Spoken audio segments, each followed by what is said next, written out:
A reading from the prophet Isaiah. For Zion's sake I will not keep silent, and for Jerusalem's sake I will not rest, until her vindication shines out like the dawn, and her salvation like a burning torch. The nations shall see your vindication, and all the kings your glory. And you shall be called by a new name that the mouth of the Lord will give. You shall be a crown of beauty in the hand of the Lord, and a royal diadem in the hand of your God. You shall no more be termed forsaken, and your land shall no more be termed desolate. But you shall be called, my delight is in her, and your land married. And for the Lord delights in you, and your land shall be married. For as a young man marries a young woman, so shall your builder marry you. And as the bridegroom rejoices over the bride, so shall your God rejoice over you. You pray with me. Speak, Lord, your servants are listening, desiring a word from you. Speak now. Use this vessel, these lips of clay, to transmit a life-giving, transformative word, that your people might be transformed in its hearing. In your many names we pray. Amen. This passage from Isaiah is offered in the lectionary as an Epiphany reading, a fitting word for our reflection on God's revealing God's self in our midst. But it is also a fitting lesson for our observance of the Martin Luther King holiday tomorrow. As a matter of fact, many churches refer to this Sunday in Epiphany as MLK Sunday. The text we read is a prophecy of deliverance that, in its particular reference to the history of the people of Israel, and as a reading for Christians in our modern schedule of biblical readings, has resonance for any time and any place where injustice and oppression subjugate people. So it will not do for this prophecy to lie dormant because it is sacred text or words from years ago, because these words of the prophecy are replete with visual and audible urgency. That is, this word has to be heard and has to be seen, for God wants all the world to know God's intention for a people formerly enslaved and oppressed. So this text is both an Epiphany reading and an MLK Sunday reading. The Oracle of Deliverance, and I want to keep adding of deliverance because I think it's important for us to sound that out. Isaiah's Oracle of Deliverance shows us in what form the prophetic challenge to the status quo takes and on whose behalf the prophetic mantle is assumed. Speaking through Isaiah, God breaks God's silence. If anyone thought that Israel's condition had no protest, now God breaks God's silence about oppression, domination, and exploitation of a people long subjugated by the powers that be. As long as the prophet has been pronouncing judgment on both God's people and the nation, as long as the status quo has been working for this empire, the status and future of a subjugated people appear to be natural, accepted, and unchanging. Throughout generations, generation upon generation, the Assyrians, the Babylonians, and the Persians defeated, destroyed, and exiled the people of Israel. So, of course, it seems like this is their natural state. This is what was supposed to be. And in their present situation of exile, they have no name, they have no rights, they have no humanity worthy of any nation's respect. And so throughout the world, they are not known as God's people. They are not known as a good people. They are not known as wealthy people. They are not known as a people with a future. No, they are known by how they have been living in subjugation. Their name is forsaken.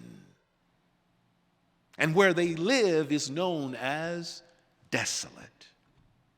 And so this is where God breaks in.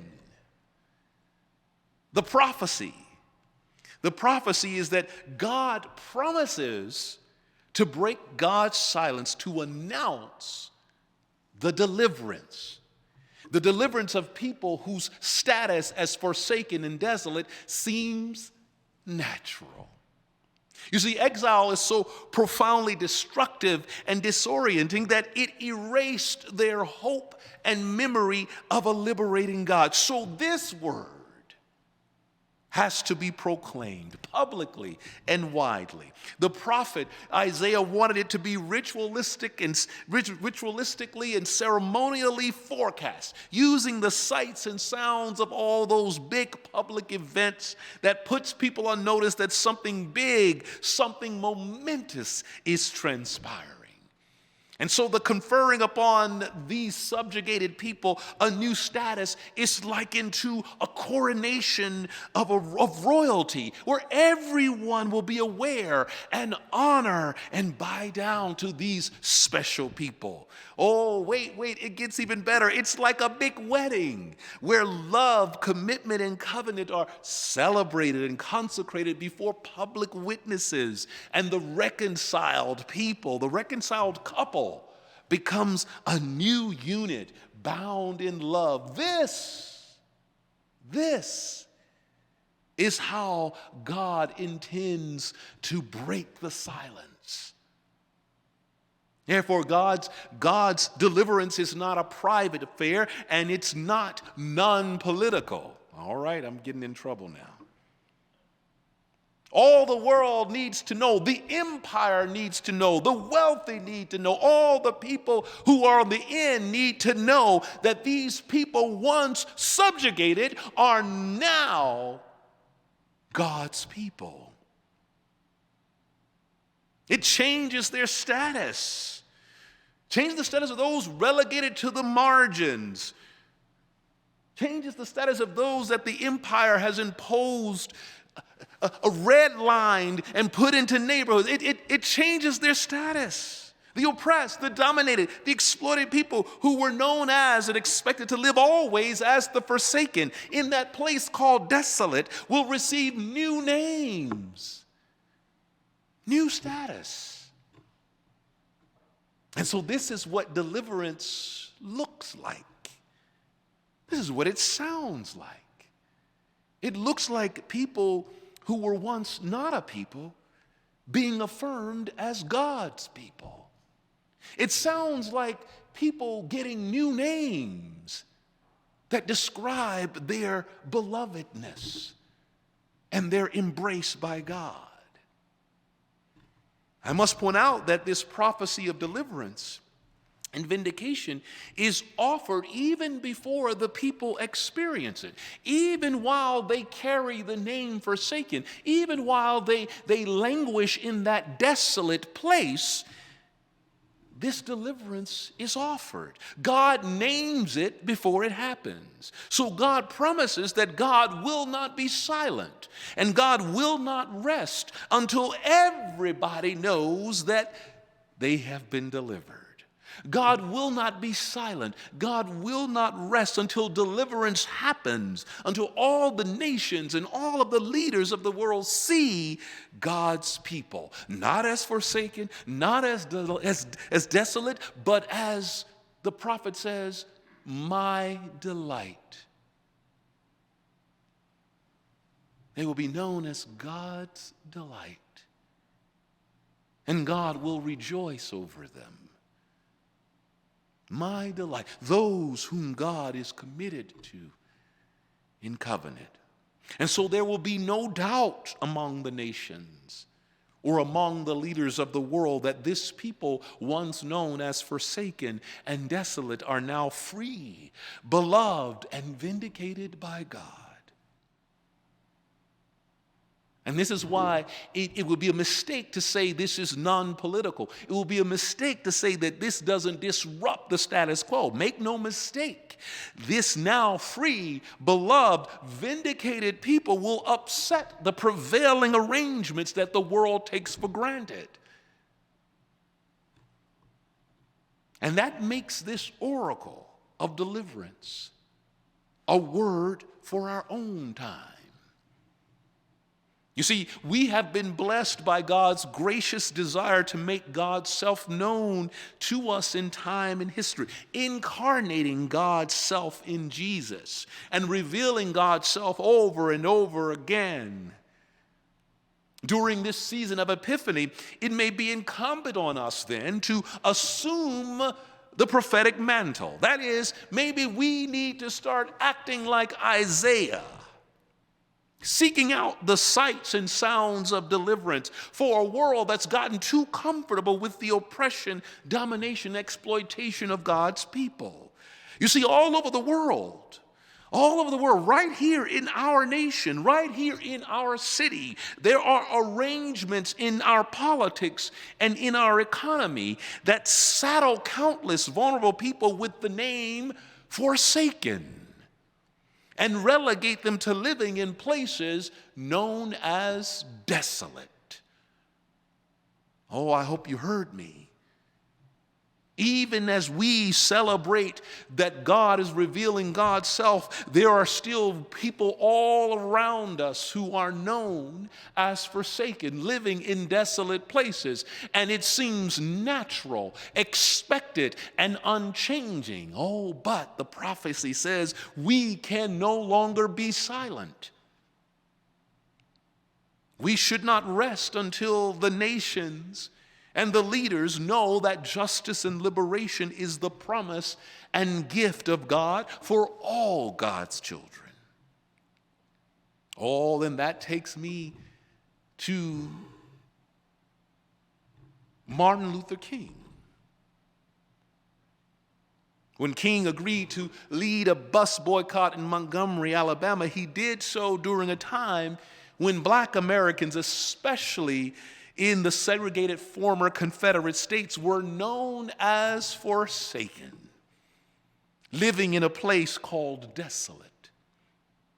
And so when King and the NAACP and the Congress of Racial Equality and the Student Nonviolent Coordinating Committee organized and protested to break the hold of Jim Crow segregation, it was unfathomable for Black people to be viewed as anything other than forsaken.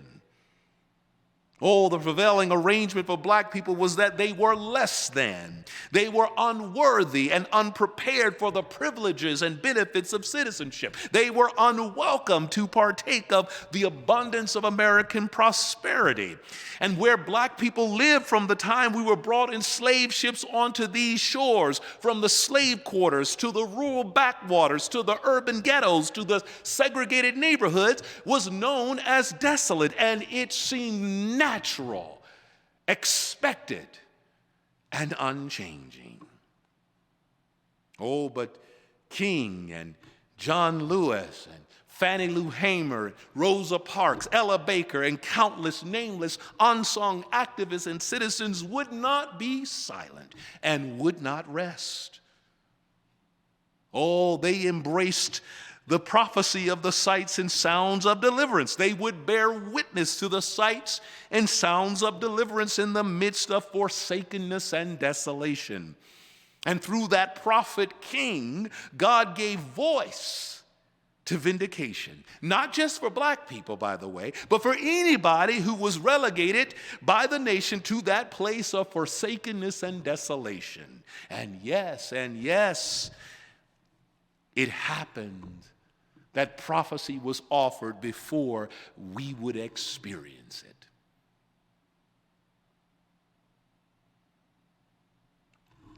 We celebrate the I have a dream refrains of one of King's most famous speeches. But we often don't remember that he invoked in it the sights and sounds of deliverance. In the first part of that speech, Dr. King is invoking the sights and sounds of a deliverance that had been withheld or unseen by the nation. The prophetic oracle of deliverance he recognized in the Constitution applied to black folk just like it applied to everybody else. And so he wanted to recall the promise of liberty and justice for people to know. He wanted to let them hear the words of liberty and justice. He said it this way. When the architects of our republic wrote the magnificent words of the Constitution and the Declaration of Independence, they were signing a promissory note to which every American was to fall heir. This note was the promise that all, yes, black as well as white, would be guaranteed the unalienable rights of life, liberty, and the pursuit of happiness. Oh, the prophet king could not be silent. The prophet king would go on to declare that the nation had defaulted on the promissory note to black people, and he was calling the nation to make real the promise of deliverance. Oh, he said it this way. Now is the time to make real the promise of democracy. Now is the time to rise from the dark and desolate valley of segregation to the sunlit path of racial justice. Now is the time to lift our nation from the quicksands of racial injustice to the solid rock of brotherhood. Now is the time to make justice a reality for all God's children. Oh, the prophet king would not be silent. In these words are the sounds of deliverance for a people assumed to have been forgotten by God, but not just in words. The sights of deliverance were seen in the protests and in the marches, from the Lincoln Memorial to the Edmund Pettus Bridge to Ferguson, Missouri to Minneapolis. God will not be silent, and God will not rest until vindication shines and salvation burns like a torch for all the world to see. And therein lies our call this morning. You see, for far too many people, the visible and loud reality of mass incarceration, racism and poverty, the profiling and killing of unarmed black people at the hands of law enforcement, of racial disparities in health, education, housing, and employment have erased the hope and memory of a liberating God.